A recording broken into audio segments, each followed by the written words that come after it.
In the last class, we looked at how we move from a paragraph to an essay.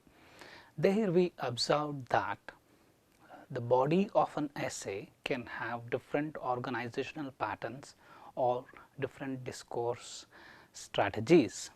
So, in the next few lectures, we will look at some important organizational patterns. One among them is narration. So, these are some organizational patterns which are frequently used, which will be of great relevance to us in academic context. So, we will try to look at them in detail in the next few lectures. Today, we will start with narration.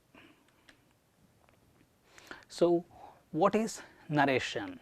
Narration means you talk about something which has happened in detail. So, you talk about an event or a series of incidents which are connected with one another. In academic context, we usually narrate real incidents. We will look at what and other details very soon. Elsewhere, like for example, in creative writing, you can also have imaginary events or sometimes real events as well. Then you give anecdotal evidence to argue for something. You can also use it in research studies. We will look at an example. And narration is also used in biographies and autobiographies. So, this is a technique which is quite popular and which is extensively used. So, a narrative, as I mentioned, is about an incident or several incidents which are linked. Important thing to note here is that there is logical sequence among these events. So, this logical sequence is mostly chronology in the sense. So, according to the time lapse, these things events are arranged. So, you start with the oldest, then you move to the newest. So, a narrative is told by a narrator. So, this narrator may be a direct part of that experience. Sometimes he or she may have just been an observer. So, we will look at different examples to understand these distinctions. The modern narratives have a broader function. Most of these are personal in nature and they do not merely entertain the readers, but they also serve as a means, in fact, a very powerful means to communicate writers' moral, cultural and political perspectives on a particular issue. So, you may have seen many documentaries adopting this narration technique. This kind of lends a personal touch and also makes it a little more interesting. Many classroom and on the job writing occasions call for the use of this narrative technique. For example, a scientist narrates how a particular research project came along. So, how it started, what was the reason, and then what are the ups and downs and so on. For example, a department manager sometimes prepares what we call a work history of a worker. So, the service record of an employer. Then supervisors narrate development of a product. So, there are many occasions where we use this technique. Now, coming to the purpose. So, what could be the purpose of a narrative? Of course, the first one is simply to tell what happened. Say for example, if somebody asks you, what did you do yesterday? So, you just tell them, I went to watch a movie, or then we had the food outside, and so on. You are just simply telling what happened. Then you might also use this to establish an interesting or useful fact. So, you narrate something, then on the basis of that you say, okay, this proves this, or because of this something I realized. So, that kind of purpose could also exist. Then delve into underlying motives. So, you are analyzing a person's character, say for example. So, how this person behaved in a particular event or in an incident might throw light on that person's character or underlying motives. Then offer lessons and insights. So, particularly personal narrative. So, what was my mistake and what I learned from it, say for example. So, you have learned some insights, you have learned a lesson based on some incidents. So, then you talk about that incident and how it brought in some new insights. So, that is why a narrative can serve multiple purposes. Action. So, if you look at key ingredients of a good narrative, the first one is action. So, it plays a very important role in any narrative.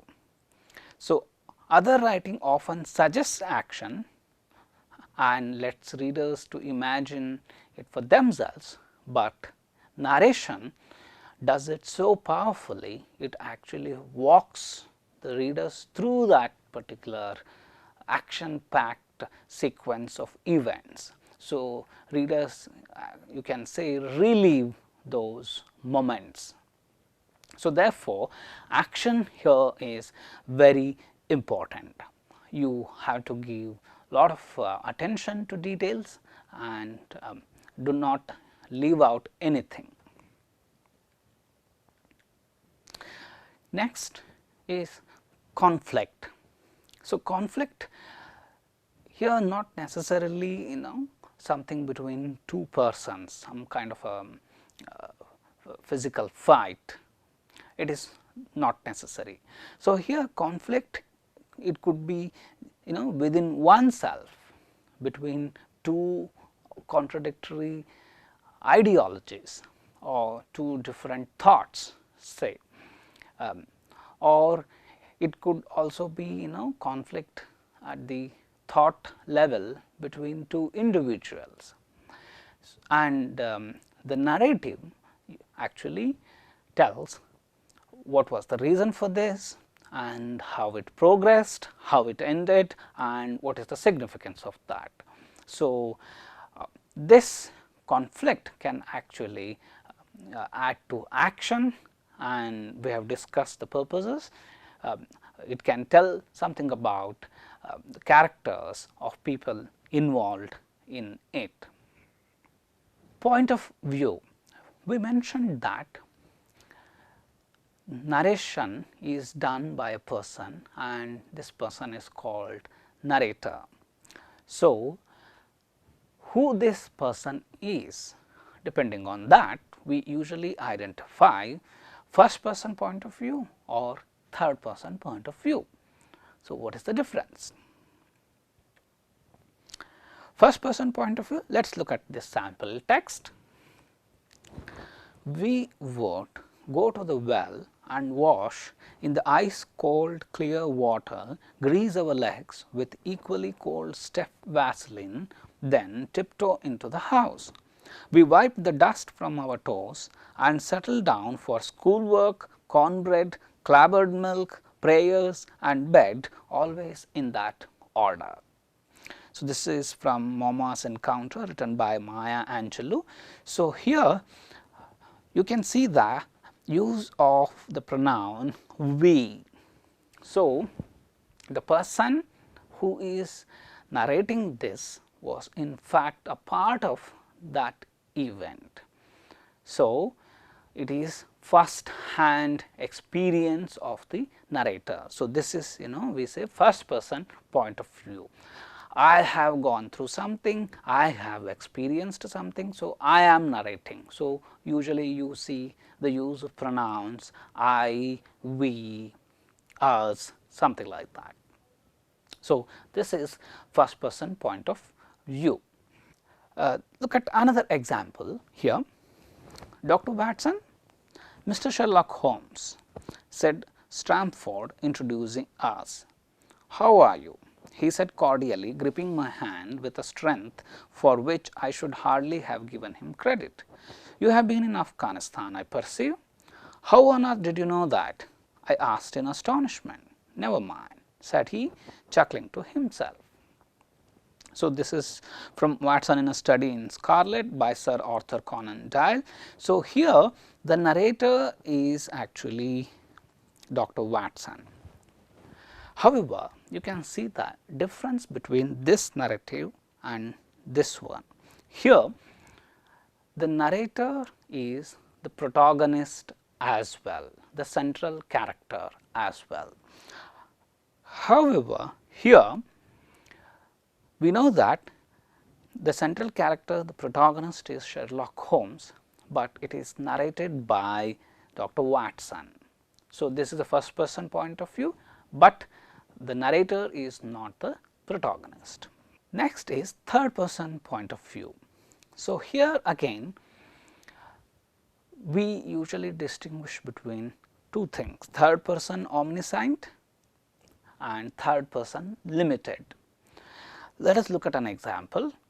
When Jane and Elizabeth were alone, the former, who had been cautious in her praise of Mr. Bingley before, expressed to her sister how very much she admired him. He is just what a young man ought to be, said she, sensible, good humoured, lively, and I never saw such happy manners, so much ease, with such perfect good breeding. He is also handsome, replied Elizabeth, which a young man ought likewise to be, if he possibly can. His character is thereby complete. So, this is from Pride and Prejudice. So, here this is about Jane and Elizabeth, and this whole incident is reported by a third person, as if that third person were watching the entire thing right before him or her and now narrating it for the readers. This we call third person omniscient, means the narrator knows about everything, what the characters talk about, even what they are thinking, their inner emotions, everything, they have access to it and they report it to the reader. So, this is third person omniscient. Here you can see, so when Jane and Elizabeth were alone, so the narrator knows they were alone, and earlier she had been very cautious in her praise of Mr. Bingley. So, all these things the narrator has access to. In contrast, if it is third person limited, it is like the narrator narrates things only which he or she has seen or has known. So, the inner thoughts of the characters here may not be known to the narrator, and hence they are not revealed to the readers. So, this is the difference between third person omniscient and third person limited. There is also second person narrative, which is not very frequently used. Okay. Moving on, key events. So, if you have a narration, if you have an incident, so there must be some important events. You are planning to write your narrative, then you need to zero in on key events. So, these key events, these are directly connected to your purpose. So, that is very important. What is the purpose of your narrative? So, accordingly the events you choose must be linked to that particular purpose. Otherwise, whatever you are trying to achieve through your narrative may not happen. Of course, you also have few secondary events to keep narrative flowing smoothly, but you do not give too much details. You just maintain them at very sketchy level. For example, you went and watched a movie and you had a wonderful experience at theater, let us say. So, that is your key event. You are watching the movie and you are enjoying it. Of course, you also did several other things, something like starting off from your home, then reaching the theater, buying tickets, buying food and so on. So, these all things will be secondary events. So, you mention them in a very sketchy manner and you move to your key event. So, if you focus only on the key event, recall one of the principles of a good narrative we noted in the very beginning, the logical sequence goes missing.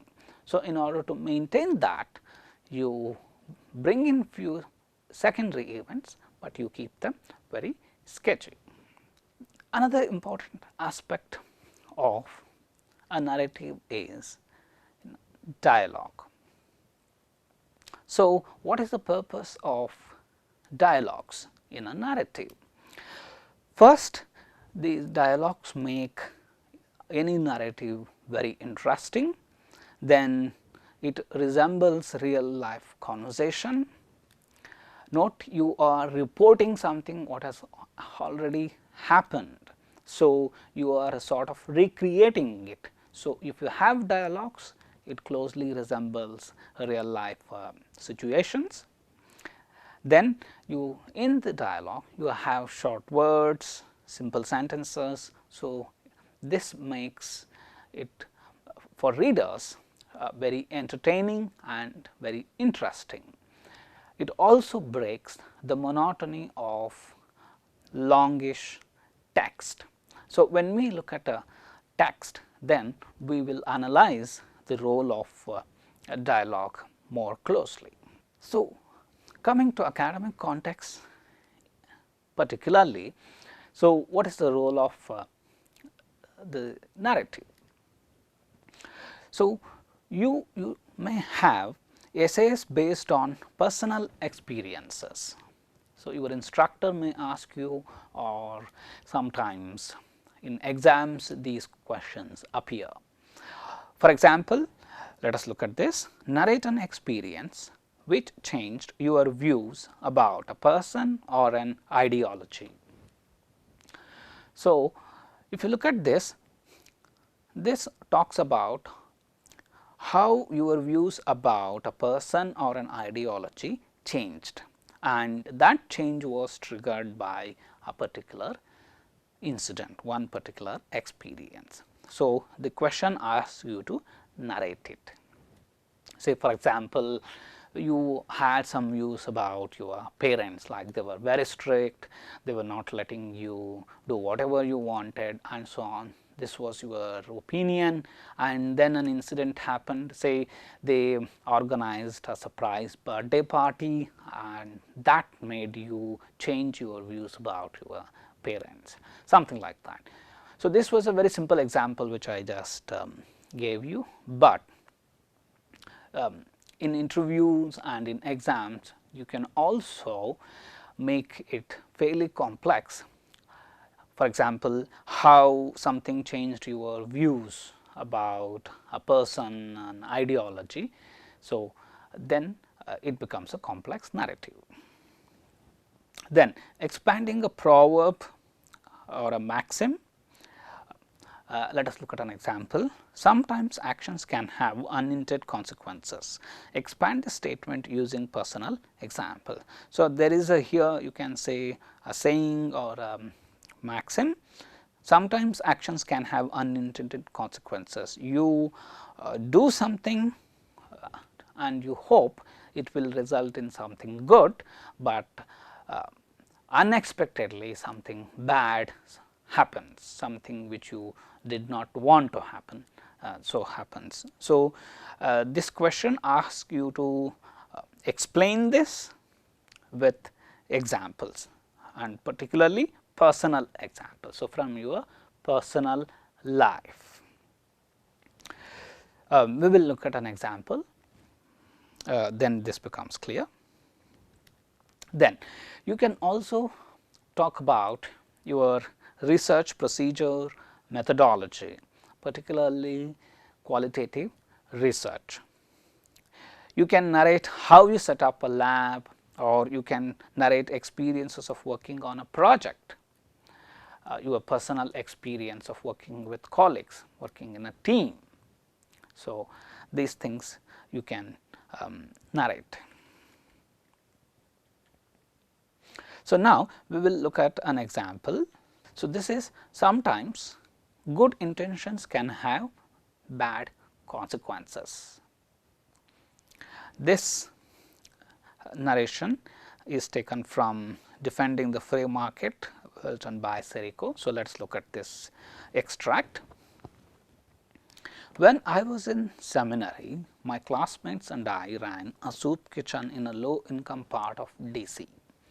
The poor didn't have to clean or help set up, they could just come, eat and leave. One day I realized an unintended consequence of our generous actions. Since they didn't require anything from their guests, people were coming from all over to get a free meal. As a result, a local fish and chips restaurant was losing all of its customers. Here was a family trying to run a small business, and we were this family's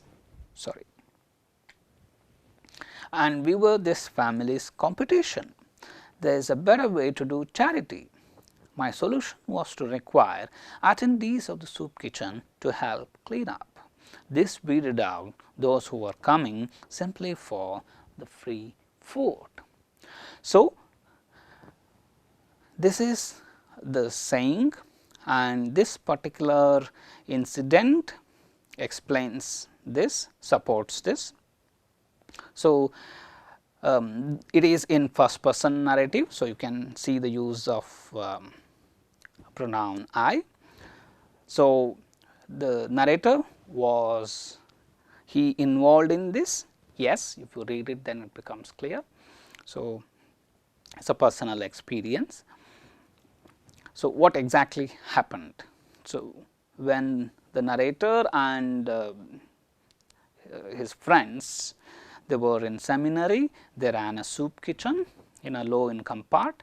The idea was to help the poor who did not have food. People could just come and eat, they did not have to clean or do any kind of voluntary service there. So, they started this with good intention, but later on they realized this good intention had a bad consequence. So, what was that? People were coming from all over to get a free meal, and as a result a local restaurant was losing its customers. So, this was the moment of realization, and then what did the narrator do? Narrator came up with a solution. They asked attendees of the soup kitchen to help clean up. So, as a result those who were coming just for the free food, they stopped. So, this short extract tells us how sometimes good intention can have bad consequence. You can see that it is in a logical sequence, starting from the oldest, then moving on in the time scale.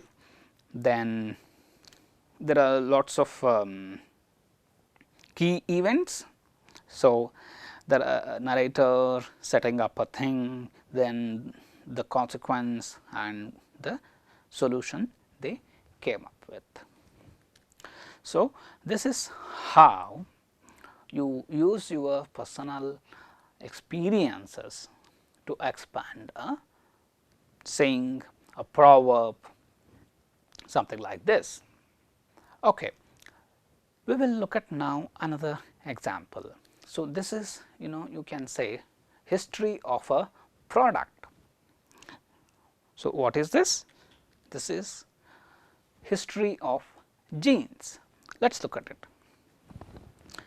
Levi Strauss, an enterprising immigrant who had some blue denim cloth with him, recognized the need for strong work pants in the mining communities of California. He first designed and marketed Levi's in 1850, and they have stayed essentially the same ever since, except for a few minor alterations. The original Levi's did not contain rivets. Jacob Davis, a tailor, invented riveted pants at the request of a miner who complained that regular pants were not rugged enough to hold his mining tools. Davis subsequently granted Strauss the use of his rivet idea, which was patented on 20th May 1873. A few other changes were made over the next century. Zippers replaced buttons in 1920. In 1937, the rivets on the back pockets were moved inside in response to complaints from school boards that the jeans students wore were damaging chairs. So, this basically talks about how this product jeans developed over a number of years. So, this is different from the example which we saw earlier. This was a personal narrative. So, the information has come from you. So, you think about it, you brainstorm, and the details are there. Here you have consulted different resources, and you have synthesized information to narrate how jeans as a product developed. We will now look at an example of an anecdote in a research study. This is called "Dictionaries are Unpredictable." The researcher here is Amritavalli. This is about how sometimes children find dictionaries useless to find meaning of a new word. So, let us look at an extract from this research study. We begin with a narrative of a close encounter between two students and two dictionaries. Srinu, a boy, and Nagamani, a girl, have passed the 10th class from an AP residential school. Both have a good record of academic achievement, including in English, although their command of the language is far from perfect, and they are keen to work on improving their skills. As an ELT knowing well-wisher, I have volunteered to help them during the weeks they are free between leaving school and starting at college. Srinu and Nagamani are trying to read and understand on their own a short 500-word feature on water pumps in the Hindu's young world. Srinu is figuring out the sentence, "Nowadays water supply from the municipalities, corporations and water boards has become erratic and unpredictable." He looks up the word unpredictable in one of the two dictionaries I have taken into class for the students to use, the Collins Cobild Essential English Dictionary, Sinclair 1988. So, here you can see that the researcher narrates her experience, how she was working with two students and how these students were trying to figure out the meaning of the word unpredictable, as it has been used in a particular sentence they have found in an article. And then the study goes on to talk about the difficulties students faced, and then it goes on to discuss issues with dictionaries in general. So, this is how you can use a narrative in a research study as well. So, as we observed earlier, the order in which the events are presented in the narrative is very important for the overall unity. If the order is not appropriate, the meaning may change.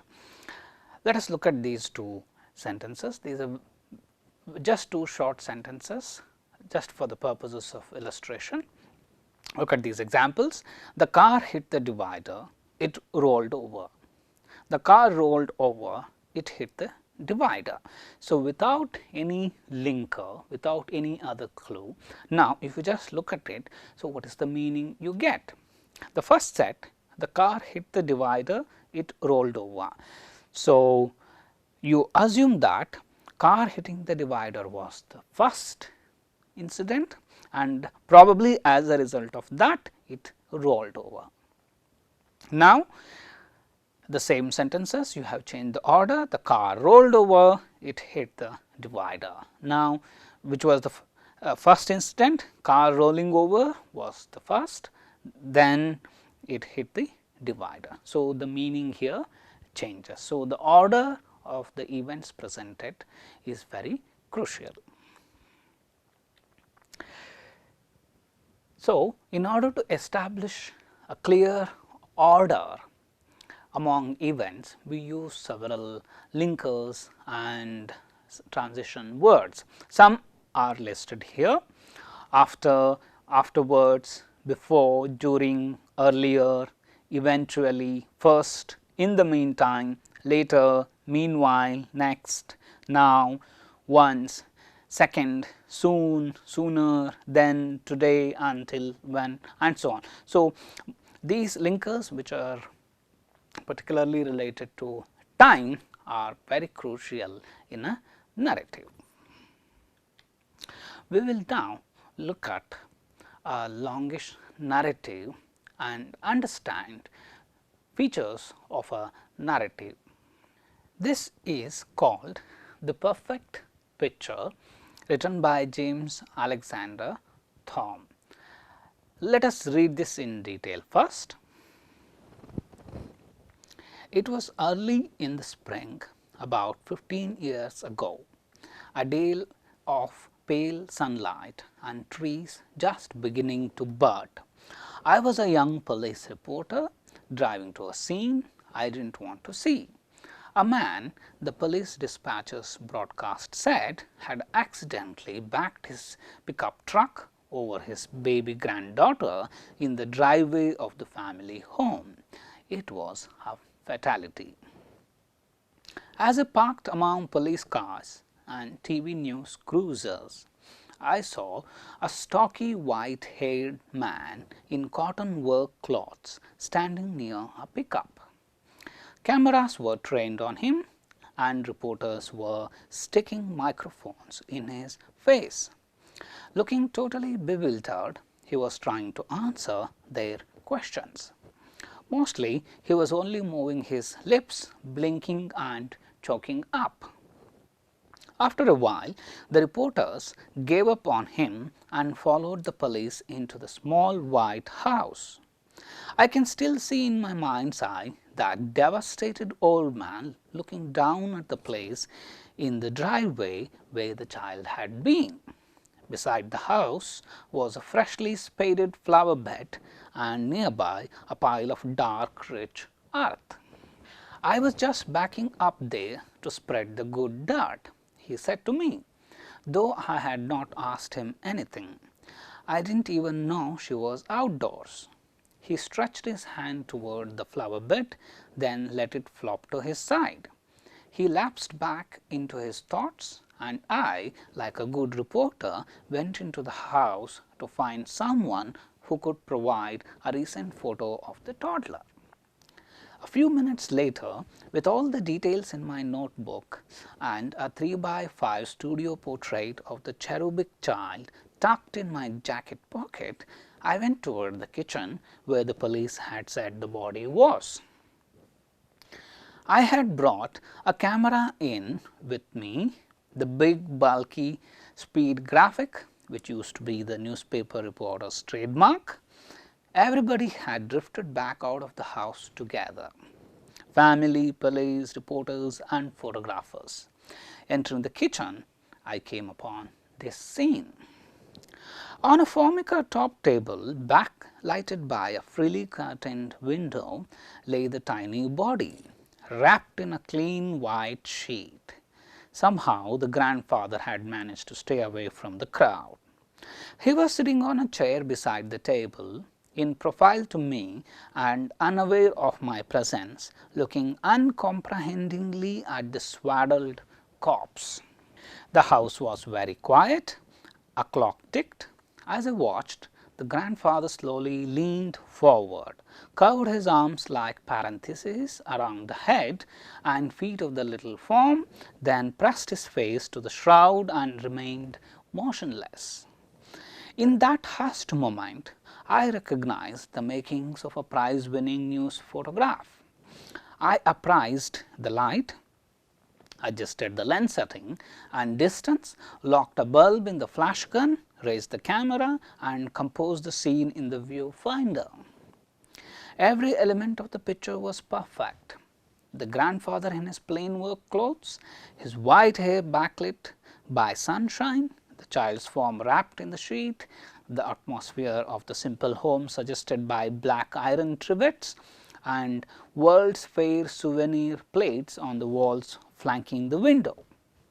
Outside, the police could be seen inspecting the fatal rear wheel of the pickup while the child's mother and father leaned in each other's arms. I don't know how many seconds I stood there, unable to snap that shutter. I was keenly aware of the powerful storytelling value that photo would have, and my professional conscience told me to take it. Yet, I couldn't make my hand fire that flash bulb and intrude on the poor man's island of grief. At length, I lowered the camera and crept away, shaken with doubt about my suitability for the journalistic profession. Of course, I never told the city editor or any fellow reporters about that missed opportunity for a perfect news picture. Every day on the newscasts and in the papers, we see pictures of people in extreme conditions of grief and despair. Human suffering has become a spectator sport, and sometimes as I am watching news film, I remember that day. I still feel right about what I did. So, if you look at this narrative, in the very first paragraph, it gives details about what, where and who are the people involved in this. So, this is first person narrative. You can see I here. So, is the narrator involved in the action? Yes, we see that when we read it in detail. So, who is the narrative? Narrative is a young police reporter. And where is he? He has gone to an accident scene. So, what is the situation there? A man, later on we come to know that an old man has accidentally killed his granddaughter while backing up his truck. The grandfather was working in the family garden, and this sentence, it was a fatality. It tells us that the poor toddler unfortunately died in that accident. So, this is the scene. So, here the narrator as a police reporter talks about what he did there, and in particular about his dilemma whether to take photograph of the grandfather or not. So, you can see the events are neatly arranged. So, the narrator reaching there, then some details about the grandfather, then you can see here some dialogues here. So, this is very crucial here. So, if you look at the use of dialogues here, I was just packing up there to spread the good out. He said to me, though I had not asked him anything, I did not even know she was outdoors. So, this very powerfully shows the emotions of the grandfather here, and in order to set it out, probably the writer here has used dialogues. Then so a few minutes later, so this is in a chronological fashion. So, what the writer first saw when he reached there, then few minutes have lapsed, and then what is happening. Okay. Then the writer has a camera and he wanted to take a photograph. So, which scene? So, here is the thing, I came upon this scene. There is in the kitchen, grandfather is there with the body of the toddler, and the grandfather slowly leaned forward, curved his arms like parentheses around the head and feet of the little form. So, see, this refers to the body of the toddler. Then pressed his face to the shroud and remained motionless. So, this the writer, the narrator recognized as one moment, which could lead to a prize winning news photograph, because it captured all the emotions of the grandfather, then everything else was also here most appropriate. But then did the narrator manage to take that photograph? If you continue in the narrative, you then realize I did not know how many seconds I stood there unable to snap that shutter. So, the narrator was not able to do it. Why? He thought that would be intruding on the poor man's island of grief. So, he lowered the camera and crept away. So, now here the question is, so what is the narrator's purpose in narrating this particular incident? So, are there any insights the narrator has drawn, or is the narrator trying to make a point here? You can see here there is conflict in him between professional conscience and humane values.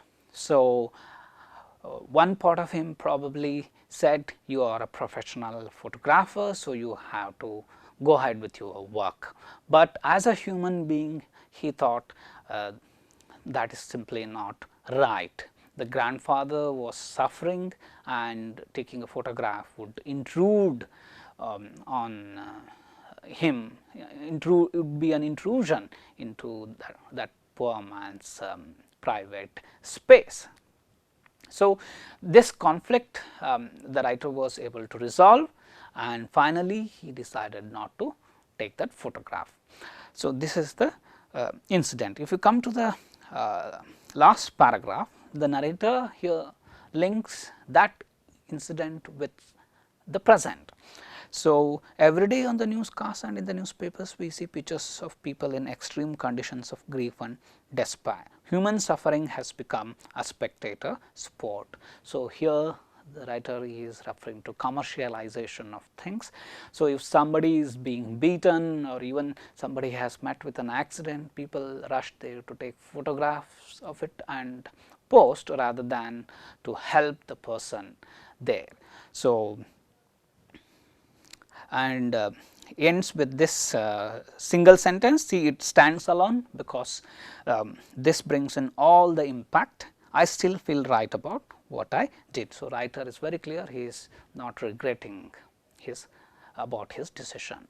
So, this is how you can use a personal narrative to throw light on inner conflict, and then the final decision you made, and the insights you drawn from that particular incident.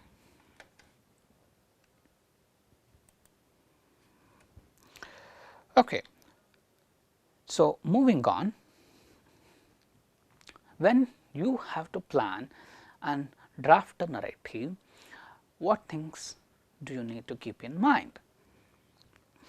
Most assignments require you to narrate personal experiences. So, we have seen some examples, maybe in exams or even interviews, there are questions about your personal experiences. So, first person narrative is suitable here. If you are going to tell about somebody else, then you can use third person. Then you can pick an experience that illustrates some point. You have to be here very careful. You have to very carefully choose an incident which you think is very effective in making the point you are trying to do. So, for example, we saw an example earlier how something changed your views about a person or an ideology, something. So, there may be several incidents in your life. So, you have to ask yourself which of those has enough information, which of those has key events which I can use to make my point. So, you have to pick an experience that is most appropriate for your purpose. For example, you narrate only about how you violated a friend's confidence and you stop there. Say your friend had trusted in you and you failed. Say he had given you some money without interest and you then say you never borrowed any money from him. So, if you just stop there, it does not make a very strong point. So, you continue and then you say how you gained insight into say obligations of friendship, then it becomes more effective. Say in that case your friend said, okay, let it go, I do not want our friendship to die because of this money, then that has made you realize actually the value of friendship, then your narrative is making a very strong point. So, use your personal experiences very carefully. So, what experience in my life or that of someone I know would be worth narrating? This is very important. What point does this experience illustrate? So, once you have zeroed in on a particular experience, then you ask yourself who were involved, what role did they play, what were the key events and other things.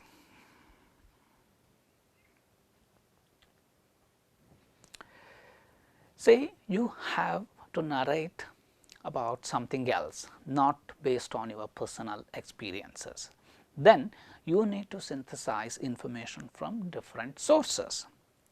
For example, a historian writing a biography refers to public documents, newspaper reports, diaries, letters, etc., in order to create a balanced write-up. So, once you have identified sources, you have information, you reflect on them and then establish your own connections and then decide how you can use these things to make a very effective write-up. Say for example, you are writing a biography about the famous Hindustani classical singer Bhimsen Joshi. So, how he left his home, travelled on train, sang and now with the little money he made, he travelled from place to place, then found somebody as his guru, but that person asked him to go back to his place and so on. So, you have collected the information. So, next task is to narrate it in an interesting way. So, recall our discussion about important ingredients. So, you have action, arranging key events in a logical sequence, then using dialogues judiciously. So, all these things will make your narrative very effective. So, how can you start a narrative? So, you usually set the stage for what follows. We saw the example there in the perfect picture. So, details like who the narrator is and where the narrator was. So, all these details and the important information that the grandfather had run over the toddler unexpectedly, all these things are given in the very beginning. So, when, where and what action, all these details are given. So, these all would be background to the incident. Then you can also state your main point. In that incident, the writer states the main point towards the end, but you can state it in the very beginning. Recall our discussion of a structure of a usual essay. So, the first paragraph includes your thesis statement. So, in a narrative, this would be your main point, your main purpose, the insight you drawn or the conflict you resolved, something. So, that would be in the very first paragraph. So, there are various ways, and one of the easiest is to use 5 W's according to some people: who, what, where, when, why. So, these ensure that the reader can understand what you have written if you give details of these. Who should clearly introduce the character? Is this an adult, child? So, then what introduces your event to the reader? Where helps establish the mood and atmosphere for the setting of the event you are retelling. When expands on the time the event took place. Why is a brief explanation of the circumstances leading up to the event. So, these things make up a basic narrative. Body, here it moves the action till the turning point. So, in the narrative we saw the perfect picture, the writer entering the house, observing things, observing the grandfather, then deciding that it is going to be the perfect picture, but then deciding not to take the photograph. So, all these the action moves, and where the writer decides not to take the photograph, it is actually the turning point. So, there are several key events and the body is built around them. So, you can use conflict as the writer has used in the example we saw. You can also use dialogue to heighten the interest.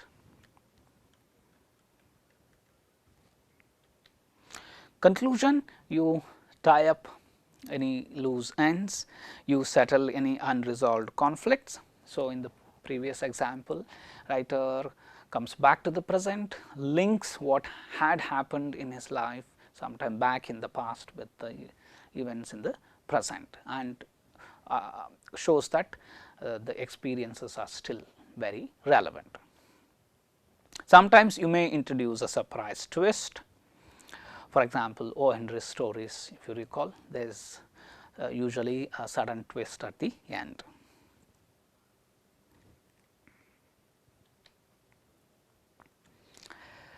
The most common method for ending a narrative paragraph is to refer back to your topic sentence and by rephrasing it. For example, if your thesis statement in the beginning is something like this: appearances can be deceptive, you can rephrase it like, that is how I learned that the outside does not always reflect the inside. There are some ethical issues, particularly if you are narrating incidents from somebody else's life. So, have I provided a truthful account that participants will recognize and accept? So, if it is a historical figure, a famous personality, you cannot distort facts. Would the narrative damage reputation of somebody or expose them to danger? do I need to change names? Say you are narrating something about war, terrorism, then these issues you need to keep in mind. Or sometimes court cases, there again you need to change names to protect the identities of people involved. Does the narrative encourage unethical or illegal behavior? So, say you are narrating an incident which ultimately tells you that smoking is good. So, that is definitely unethical practice. You cannot narrate an incident on such issues. Revising, once you have written it, the final step is to revise it. So, have I made the point that I intended? Does all of the action relate to the main point? It is again very important. So, no digressions. Remember, keep the secondary events, but very sketchy level. Is the conflict handled properly? Have I included all of the key events that relate to my purpose? Have I given each one right emphasis? So, accordingly you can change the relative importance you have given to these points. Now, here is a task for you. There are 3 questions. You can develop a narrative on these. I will discuss each of these very briefly. So, the first one, narrate an incident in which you demonstrated your leadership skills. So, this kind of question usually comes in interviews. So, the person who is interviewing you wants to know when you demonstrated your leadership skills. So, here you have to very clearly narrate an incident. Say you organized a college cultural fest, you were in charge of say food. So, how you managed it. So, you have to give detailed account. So, this is based on personal experience. Narrate an experience that taught you an important lesson about human nature. So, several incidents may have happened in your life which were quite shocking to you, which were revealing. So, out of those you choose the most effective one and then you narrate it how you learned something about human nature. Like people may be greedy, but there is still sympathy, kindness among them and so on maybe. So, this it could be from your own personal life or something from others you have witnessed very closely. Final one, do not judge a book by its cover. Explain this proverb using personal experiences. So, here is a proverb. So, first in such a question you need to understand the proverb very carefully. So, what does this mean? Do not judge a book by its cover. So, you have something, do not judge something only by its external appearances, maybe an object or even a person. So, explain this using personal experiences. So, maybe you have misjudged somebody just on the basis of his or her external appearances and then you regretted it, or a tool or object which you thought would be useless first, but then you realized its potential worth. So, those kind of experiences you can include here. So, today we have looked at one of the important organizational patterns, that is narrative. We saw that key ingredients of a good narrative are key events, action, dialogues and logical sequence. All these brought together for a definitive purpose. So, thank you.